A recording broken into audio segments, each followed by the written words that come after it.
ఈ దిన వాక్యము 11వ తారీఖు 4వ నెల 2026వ సంవత్సరం.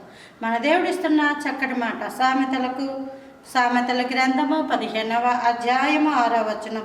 నీతిమంతుని ఇల్లు గొప్ప ధననిధి.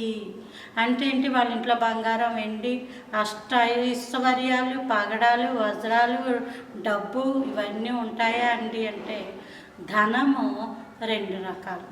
ఒకటి మనుషులే మనకి ధనం కదా. పిల్లలకు తల్లిదండ్రులు ఆస్తి, తల్లిదండ్రులకి పిల్లలే ఆస్తి.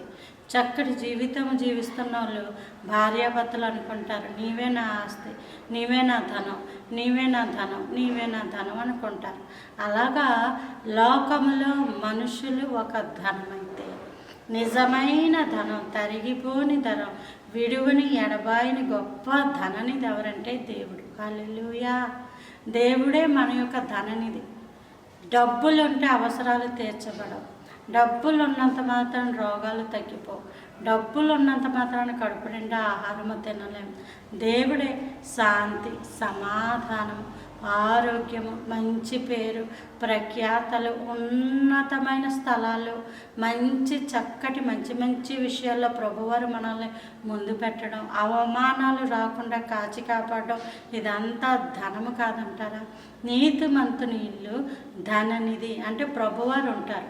ప్రభువారే మన నిధి, మన కోట, మన బంగారము, మన యొక్క వెండి 1000 కొండల మీద పశువులన్నీ నావే కదా అనలేదా దేవుడు?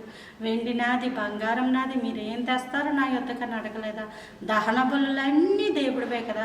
మనం ఇలా ఉన్నామా? భూమి ఆయనది, ఆకాశం ఆయనది, ఈ జీవాత్మ ఆయనది, ఈ శరీరము ఆయన ఇచ్చిందే.